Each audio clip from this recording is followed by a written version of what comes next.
또 이르시되 너희는 온 천하에 다니며 만민에게 복음을 전파하라. 아멘. 하나님의 말씀입니다. 하나님께 감사합니다. 여기서 중요한 것이 온 천하, 만민, 그러니까 모든 사람이죠. 오늘은 이 복음의 보편적 선포에 대해 볼 거예요. 성경을 한 군데만 더 볼게요. 앞에 화면 보세요. 사도행전 17장 30절이거든요. 같이 읽습니다. 시작. 알지 못하던 시대에는 하나님이 간구하셨거니와 이제는 어디든지 사람에게 다 명하사 회개하라 하셨으니. 아멘. 여기서 어디든지 사람에게 다, 그러니까 어디든지 다 이렇게 나오니까 보편적 복음의 선포잖아요. 그럼 여태까지 돌대신주를 배우신 분들은 이상하다. 택자들만 부름받고 구원받는다고 배웠는데 복음을 이렇게 다 이렇게 도매급으로 이렇게 다 전파해도 되는 것인가? 믿을 사람만 믿을 텐데 택함 받은 사람만 반응할 텐데 그런 사람에게만 복음 전해야 되는 거 아닌가에 대해서 성경은 아니라고 말하고, 또한 이 돌투총회에서 알미니우스주의자들과도 그런 대립이 있었지만 잘 정리를 했습니다. 오늘 둘째 교리, 그리스도의 죽으심과 인간의 구속에 대해서 오늘 3, 4, 5항을 볼 텐데 한번 같이 읽을게요. 그리스도의 죽으심이 무한한 가치. 시작. 하나님의 아들님께서 십자가에서 죽으심은 죄에 대한 유일하고도 가장 완전한 희생제사와 속상이며 그 무한한 가치와 효력은 온 세상의 죄를 충분히 속하고도 남을 만합니다. 한자가 좀 어렵죠. 이 속상이란 말은 satisfaction, 만족하게 하셨다 이런 뜻이에요. 하나님이 피를 보니 만족한다가 아니라 율법에 대한 온전한 만족입니다. 율법의 순종에 대한 온전한 만족이요. 희생 제물로서의 예수님을 보고 다 갚았다, 다 이루었다 라는 의미입니다. 그래서 예수님의 십자가 보혈은요, 예수님의 공로와 더불어, 예수님의 십자가 희생과 더불어 모든 인류를 구원하고도 남음이 있을 만큼 충분해요. 충분하다고요. 그러니까 예수님께서 능력이 없어서 너는 안 되겠다 할 사람이 없고요. 또한 이것은 아주 극단적인 가정도 가능하게 만들어요. 만약에 모든 인류가 없고 나만 남았다고 할지라도 죄에 대한 대속은 오직 하나님의 아들의 피로만, 그분의 순종으로만 되기 때문에 온 인류 가운데, 지구 가운데 나만 있어도 예수님 오셨어야만 됐고 기꺼이 그렇게 오셔서 죽임 당하셨을 거예요. 그러면 예수님의 이 희생과 또 완전한 순종은 모든 인류를 다, 온 세상의 죄를 충분히 속하고도 남을 만한데요. 근데 왜 다 구원하지 않으신가요? 그것은 우리가 창세전 성부와 성자 간의 언약으로 이해가 된다 그러죠. 아버지께서 아들에게 주신 자가 있어요. 그 피의 효력은, 즉 구원에 이르게 하는 효력은 오직 택함을 받은 부르심 받은 자들에게만 해당되는 것입니다. 그러면 이제 알미니우스주의자들이 반박을 하겠죠. 그러면 당신네 이제 개혁파는 그들한테만 설교하면 되지 않겠느냐? 그게 아니라는 것입니다. 왜냐하면 성경이 그렇게 말하고 있지 않아요. 우리 방금 마가복음과 사도행전 봤죠. 온 천하에 다니며 모든 민족에게 가감 없이 차별하지 말고 복음을 전하라 하셨어요. 사도행전에서 마찬가지죠. 어디를 가든지 어디에서든 민족과 성별과 피부색을 따지지 말고 다 보편적으로 복음을 전하라 하십니다. 주께서 택하신 자들은 복음을 듣고 나올 것이요, 복음을 미워하고 거절하는 자들은 가볍게 여길 것입니다. 예수님도 이 땅에 공생애의 사역을 하실 때 보편적으로 복음을 전하셨죠. 그러니까 받아들이고 따르고 헌신하는 사람이 있었는가 하면 배척하고 죽이려고 하고 쫓아보내려는 사람이 있었죠. 예수님이 하셨던 일을 우리도 그대로 하는 거예요. 기억하세요. 복음은 보편적으로 널리 전파하는 것입니다. 예수님께서 베드로를 부르실 때 그러셨죠. 내가 너를 사람 낚는 어부가 되게 하리라 그랬잖아요. 베드로가 어부였으니까 베드로의 사도직, 제자의 삶에 대해서 금을 던지고 고기 낚는 일로 비유하셨어요. 여러분 고기 잡는 거 보셨습니까? 저도 화면으로 봤는데요. 어부들은요, 타겟팅을 하는 그 어족이 있어요. 고등어면 고등어, 뭐 참치면 참치, 뭐 우럭이면 우럭. 이 시즌에 요때에 잡는 고기가 있어요. 그래서 그물에 잡힌 고기를 다 쓰는 게 아니에요. 어떤 거는 다시 놔줘야 되는 경우도 있어요. 치어 같은 것은 놔줘야 되고요. 목표로 하지 않는 어종은 다시 버려야 돼요. 이건 별 가치가 없기 때문에. 그들이 목표로 하는 것이 아니기 때문에. 마찬가지입니다. 사람 낚는 어부인 베드로도, 또한 그의 사도직을 계승한 모든 교회도 그물을 보편타당하게, 나 고등어 있는 데만 그물을 던지지가 아니라 바다에 보편타당하게 던져요. 그리고 원하는 어족을 잡습니다. 복음은 보편타당하게 전파되어야 합니다. 저 사람은 준비가 안 된 것 같아요 해도 들려줘야 돼요. 그 이유는 나중에 설명해 드릴게요. 제4조, 그리스도의 죽으심에 무한한 가치가 있는 이유. 같이 읽습니다. 시작. 이 죽으심에 그렇게 큰 가치와 효력이 있는 이유는 자신을 죽음에 내어놓으신 그분이 단지 참되고 완전하게 거룩하신 사람일 뿐 아니라 하나님의 독생자, 곧 성부와 성신과 함께 똑같이 영원하시고 무한하신 본질을 가지신 분이기 때문입니다. 우리의 구속주는 바로 그러한 분이셔야 하였습니다.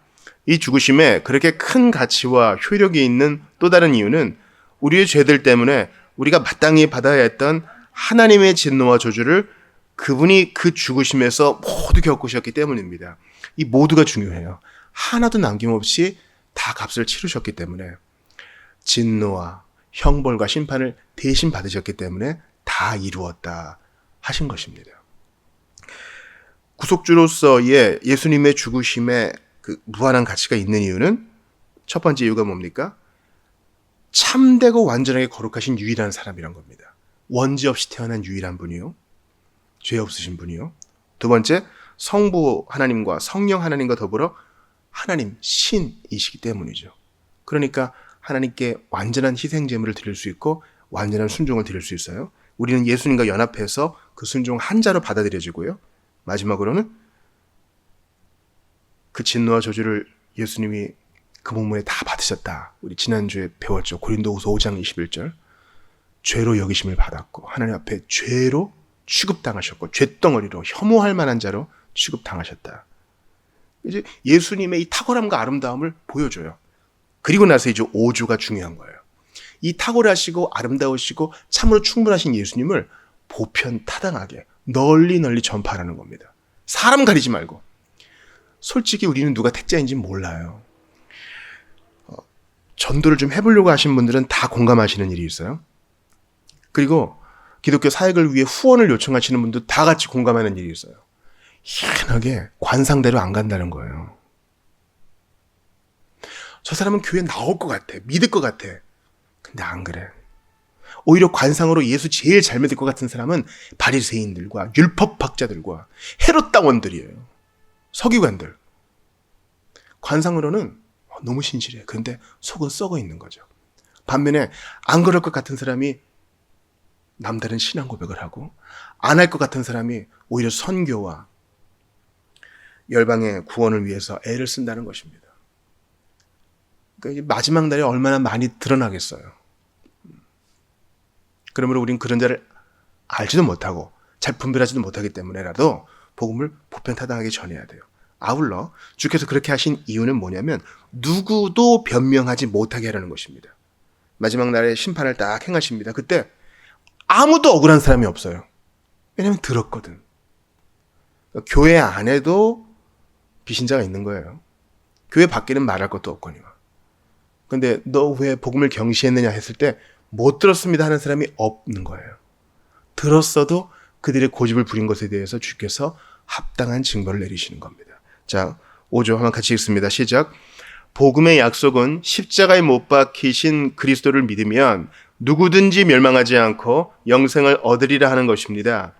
이 약속은 회개하고 믿으라는 명령과 함께 모든 민족과 모든 사람에게 곧 하나님께서 그분의 기쁘신 뜻대로 복음을 보내시는 자들에게 아무런 차별이나 예외 없이 선언되고 선포되어야 합니다. 요거를 반대로 하는 이들이 있어요. 일단 아르미니우스주의자들은 이런 거죠. 예수님의 죽으심은 모든 자들을 위한 것이기 때문에 모든 사람에게 복음을 전해야 돼. 이러면 뭔가 안 맞아요. 왜냐면 예수님이 모든 자를 위해 죽으셨다면 모든 사람이 믿어야 되는데 안 믿거든요. 그러니까 현장과 안 맞는 거예요. 다 안 돌아오는 거예요. 그리고 이것은 자칫 보편 구원에 이를 수 있기 때문에 이건 성경적이 아니죠. 근데 이걸 뒤집는 자들이 있으니 바로 이단이에요. 여러분, 신천지의 방법이 주후 1에서 3세기에 있었던 아리우스 이단과 일맥상통한다는 거 아세요? 아리우스는 주의는 영지주의와도 연관이 있는데 이런 거예요. 시장에서 사람들이 이제 영지주의자들이 나는 하나님을 믿어. 고기 사러 온 사람들한테 얘기해요. 그러다가 뭘 얘기해요? 근데 하나님을 믿는다는 건 좀 신비로운 지식인데 그건 제가 따로 알려드릴게요. 우리 집회 오시면 제가 따로 알려드릴게요. 귀한 거라서 함부로 알려드릴 수는 없어요. 그래서 몰래 갑니다. 그래서 그 귀한 지식을 배워요. 예수는 하나님이 아니요. 예수는 피조물인데 우리만은 다른 높은 피조물이고 하나님으로부터 난 아들이니까 신은 아니다. 그걸 몰래 배워서 그 귀한 것을 충성스럽게 받들어요. 신천지도 마찬가지죠. 처음에는 설문조사를 한다 그래요. 또 상담 심리를 제공한다 그래요. 또 진로와 취업을 알선한다 그래요. 그러다가 슬쩍 던집니다. 자세한 거는 모임과는 제가 자세히 알려드릴 수 있어요. 이미 마음을 샀기 때문에 갑니다. 그럼 거기서 그들의 거짓 교리를 드러내는 것이죠. 그러나 하나님이 말씀하신 예수 그리스도께서 명하신 복음은 거리낌 없이 골방에서나 공동체에서나 거리에서나 학교에서나 순수하게 있는 그대로 차별 없이 가리는 것 없이 다 전파되어야 되는 거예요. 그렇게 하는 이유가 누구도 억울한 사람이 없고 누구도 변명할 수 없게 하려는 것이라고 말씀드렸죠. 로마서 3장 19절 같이 읽어봐요. 앞에 있습니다. 시작. 우리가 알거니와 물은 율법이 말하는 바는 율법 아래에 있는 자들에게 말하는 것이니 이는 모든 입을 막고 온 세상으로 하나님의 심판 아래에 있게 하려 함이라. 아멘.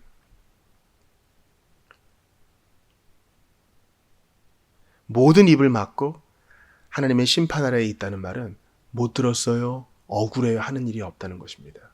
왜냐하면 이 복음이 차별 없이 전파되었기 때문에. 이 복음 전파의 내용에 대해서 5주에서는 이렇게 말합니다. 이 약속은 회개하고 믿으라는 명령과 함께, 요거에 주목하세요. 자, 복음의 약속은 보편 타당하게 전해지지만 회개와 믿음이 같이 가요. 여러분, 예수님을 믿으세요. 이건 참 쉬워요. 상대적으로 쉬워요. 그러나 회개하고 돌이키세요. 이거 어려워요. 근데 이게 하나예요. 회개는 돌이킴의 복음이거든요. 하나님이 주시는 선물이지만 우리는 눈치 보지 말고 사람을 기쁘시게 하려는 모든 시도를 억제하고 회개하셔야 됩니다. 전해야 돼요. 이렇게 보편 타당하게 복음이 전해질 때 하나님이 일을 하셔요. 그러니 회개와 믿음이 양보되는 일이 없도록 여러분 정신을 똑바로 차리셔야 돼요. 우리 교회 강단에서, 다른 교회 다니시는 분들 계실 거 아니에요. 우리 교회 강단에서 1년 365일 52주의 설교 가운데 회개와 믿음이 선포되는 주가 한 주도 없게 하소서 기도하셔야 돼요. 오직 예수 그리스도와 그분이 십자가에 못 박히신 것 외에는 아무것도 전하지 않기로 했다고 했기 때문에 그게 구약을 본문으로 하든 신약을 본문으로 하든 어떤 절기설교든 간에 그게 중심이 돼야 되는 거예요. 목사님 회개하면 사람이 싫어하는데요. 맞아요. 그게 율법이 요구하는 거예요. 복음 설교는 여러분 율법 설교예요. 잘 들어보세요.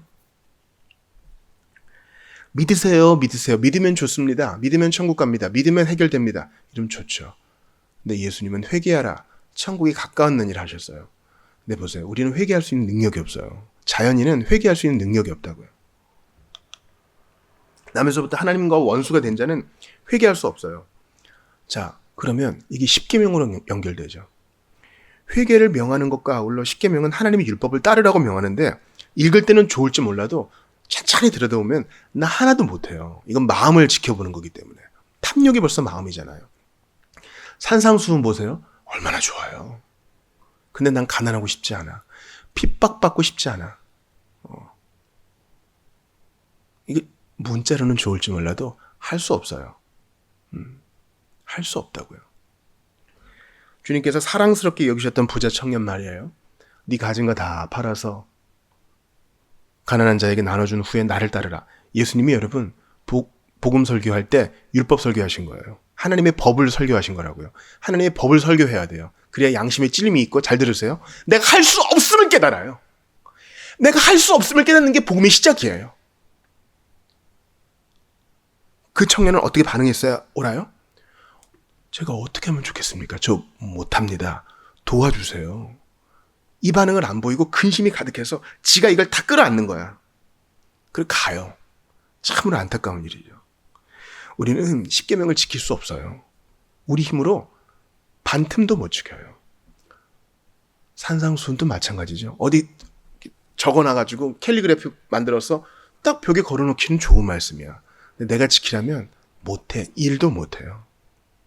시편 23편은 아닐 줄 알아요? 여호와는 나의 목자시니 참 목가적인 시죠. 근데 나는 그분을 따라가고 싶지 않아. 그리고 할 수도 없어. 그러니까 복음의 이 보편적인 선포는 뭐 아무나 다 들어오라고 다 이렇게 문을 열고 기준을 낮추라는 뜻이 아닙니다. 정확하게 회개와 믿음의 선포를 하라는 뜻이지요. 목사님, 그렇게 충분히 회개 못하는 사람이 있지 않겠습니까? 맞아요. 그러니까 상당히 주관적인 것이고 수치로도 표현하기 참 어려워요. 그러나 예수님은 뭐라고 말씀하셨어요? 충분히 회개한 죄인아, 이렇게 얘기하지 않으셔요. 그죠? 충분히 통회한 죄인아, 이렇게 얘기하지 않으셔요. 충분히 눈물을 흘리고 여기에 대해서 격정적으로 반응하는 죄인들이 천국에 올 것이다, 이렇게 하지 않고 모든 죄인이.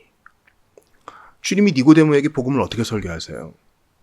하나님이 세상을 이처럼 사랑하사 독생자를 주셨으니 누구든지 이게 복음 아니에요? 내가 느끼는 감정과 슬픔의 깊이, 눈물의 양과 자학의 정도, 이게 중요한 게 아니에요. 내가 그리스도가 필요하다는 그 감각만 있으면 돼요. 마태복음 11장 28절 같이 읽어봐요. 시작. 수고하고 무거운 짐진 자들아 다 내게로 오라. 내가 너희를 쉬게 하리라. 이 다의 방점이 찍혀요. 각각 느끼는 것은 달라요. 어떤 사람은 1만큼 느끼고 어떤 사람은 10만큼 느끼고. 예전에 우리 선조들 중에는 99만큼 느껴야 된다, 이걸 계속 압박하시는 분도 있었는데 그렇지 않아요. 그러므로 이 복음의 보편적 설교는 알미니안들이 말하는 것과 다르게 죄로 인해서 신음하는 모든 자에게 위로를 줘요. 내가 너 안다. 그걸로 됐다. 그 모습 그대로 오너라 하는 거예요. 여러분, 혈루증 앓은 여인 기억하시죠? 혈루증 앓던 여인이 예수님의 옷자락을 만졌을 때 예수님이 말씀하셨어요. 내 몸에서 능력이 빠져나갔다. 그럼 그때 예수님의 능력이 비로소 그 여인에게 비로소 탁 역사하기 시작했던 걸까요? 우리 아닌 거 알잖아요. 뭔가 일이 벌어졌던 거예요. 자, 혈루증 앓았던 여인이 예수에 대한 소문을 들었어요. 지나가신단다. 그럼 자기들이 모여 살던 이 병자들과 부정한 사람들이 그 공동체에서 여인이 빠져나가고 그를 만나 보아야겠다고 결심을 하고 사람들을 밀치고 가는 그 모든 과정에 성령께서 이미 그 여자의 마음에 역사하고 계신 거예요. 그리고 마음에 부대낌이 있겠죠. 이건 율법이 금하는 것인데 나 같은 자도 받아주실까? 오히려 사람들이 나를 힐난하지 않을까? 예수님이 거절하지 않으실까? 여러 가지 감정이 있지만 가는 거예요. 이미 주께서 그 여자 안에 역사하고 계신 겁니다. 본문은 그 여인이 얼마나 회개했고 얼마나 가책을 받았으며 어느 정도까지 믿었는지에 대해 한마디도 하지 않아요. 일단 예수께 간 거예요. 그러니까 나음을 받잖아요. 이게 오늘 돌투신조 둘째 교리 3, 4, 5항이 가르치는 거예요. 우리가 놀랍게 회개와 믿음의 교리를 선포하고 예수 그리스도를 전하면 이 부대낌 속에서 예수께 나오는 자들이 있어요. 그리고 권하면 나와요. 전 세계 속에서 지금도 복음은 왕성하게 전파되고 있고 왕성하게 사람들이 돌아오고 있습니다. 우리가 정신없이 살다 보니까 내 삶의 궤적에서만 딱 요만큼만 보니까 아무 일도 안 일어나는 것 같잖아요. 아니요. 왕성하게 일어나고 있어요. 우리가 이제 좀 이따가 이란을 위해서 기도할 텐데 이란 안에서도 복음 사역이 왕성하게 벌어지고 있고 부룬디 안에서도 아프리카에서 남아메리카에서도 인도에서도 중국에서도 복음이 왕성하게 증거되고 있어요. 주님은 다 오라 하셔요. 그러므로 우리가 할 일 많아요. 다 전해야 되는데 우리의 삶은 정해져 있고 시간은 점점 빨리 가고 있어요. 예수님 앞에 갈 날이 얼마 없다고요. 긴급함을 가지고 동역해야 돼요. 긴급함을 가지고 우리 삶에 쓸데없는 부분들을 다 잘라내고 이 일을 위해 애써야 돼요. 회개와 믿음. 율법의 선언하면 다 떨어져 나갈 것 같은데 놀랍게 신비롭게 믿고 돌아오는 자들이 있다니까요. 야곱에게 속아가지고 복을 다 빌어준 이삭이 에서가 나중에 돌아오니까 뭐라 그래요? 야 미안하다. 너한테 줄 복이 남아있지 않구나. 그건 이상 얘기예요. 하나님은 안 그러세요. 오라 언제든 오라. 내가 너에게 최고의 복을 빌어주마. 내 아들 예수 그리스도의 순종을 너의 것으로 봐주고 내 아들 예수 그리스도의 순교를 너의 것으로 보아주마. 오라. 너무 많이 고민하지 말고 오라. 주저하지 말고 오라. 이전의 과거가 얼마나 심했든지 간에 오라. 지금 의심이 있더라도 오너라. 수고하고 무거운 짐진 자들아 다 내게로 오라. 요것만 느끼면 돼요. 나 이거 안 되는구나. 나 너무 힘이 드는구나. 이 땅에서는 위로가 없구나. 저 지옥에서도 더 하겠지? 난 이 짐을 어떻게 할 수가 없다. 예수에 대해서 내가 많이 알지는 못하지만 그분께 가면 해결을 해주신다더라. 내가 가야 되겠다. 이거예요. 안 돼. 21세기는 안 돼. 여러분 그렇게 생각하지 말고 회개와 믿음의 교리를 예수 그리스도의 십자가와 함께 쫙 전해보세요. 그리고 이것을 위해 함께 기도하세요. 주님이 큰 일을 보여주실 거예요. 얼마나 놀랍습니까? 그리고 이것은 내 얘기 아니에요. 내가 처음 예수님의 복음을 듣고 나왔을 때 나 온전하지 않았고 많이 알지도 못했고 어떤 것은 많이 그릇되어 있었어요. 그래도 예수님 아니면 안 된다는 이 무거운 짐진 상태를 깨닫게 해주셨기 때문에 온 거잖아요. 그러므로 우리 사람 가리지 말고 전합시다. 저 사람은 안 될 거야 하는 생각을 버리고 전합시다. 그리고 기도합시다. 주께서 반드시 우리의 기도를 들으실 것입니다. 우리를 격려하실 것입니다.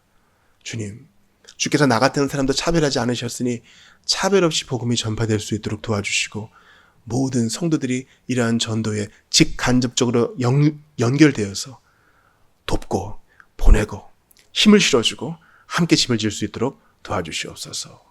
함께 기도하며 나아갈 수 있기를 바랍니다. 오늘 주신 말씀 붙들고 함께 기도하며 나아가겠습니다. 주께 감사를 드립니다.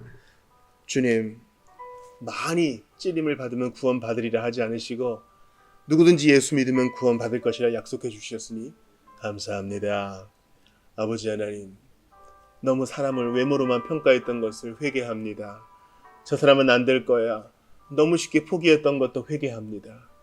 나 같은 것도 구원하셨으니 주님은 더한 일도 하시리라 믿습니다. 주님, 내 안에 있는 바리새주의를 온전히 깨뜨려 주시옵소서.